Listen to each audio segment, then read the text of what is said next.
Görmeye kimse alışkın değil.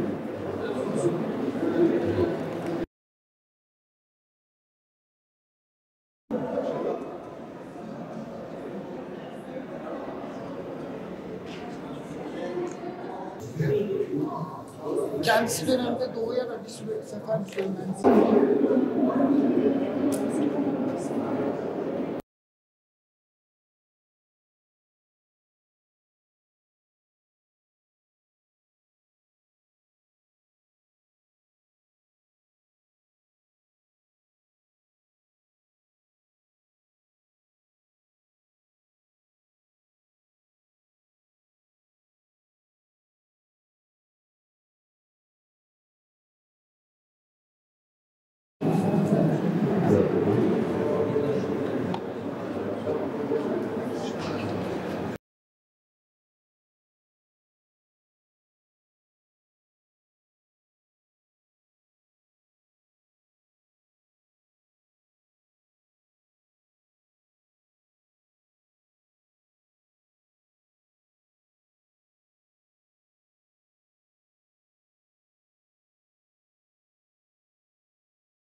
Evet, geçtiğimiz yıllarda olduğu gibi bu sene de çok özel bir sergi açtık.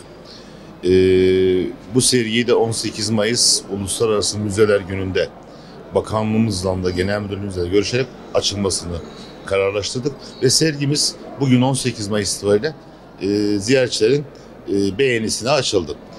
Sergimizin aslında ana teması Zeugma Antik Kenti'nden çıkan Zeugma 4. İskit Lejyonu ile alakalı sergi. Şimdi Zeugma Mozaik Müzesi ya da Zeugma Antik Kenti aslında şimdiye kadar hep sadece mozaikleriyle, önemli mozaikleriyle biliniyor. Aslında Zeugma Antik Kenti'nin de mozaikleri dışında çok önemli bir lejyon kenti, lejyonerler şehri olduğunun da birazcık ön plana çıkabilmesi için şu anki sergimizde 33 adet ilk defa ziyaretçiler ilk defa ortaya çıkan ve ilk defa ziyaretçinin beğenisine sunan eserlerden olması çok önemli. Bu eserlerin hepsi ilk defa depolardan çıkıp restorasyonları yapıldıktan sonra, konservasyonları yapıldıktan sonra ilk defa ziyaretçiyle buluşan eserler olması açısından önemli. Bu 33 adet eser ilk defa ziyaretçiyle buluşuyor. Ve bunlardan en önemlilerinden birisi de Mitras, dini inancıyla alakalı, Mitra kültürüyle alakalı bir stilimiz var, rölyef kabartmamız var.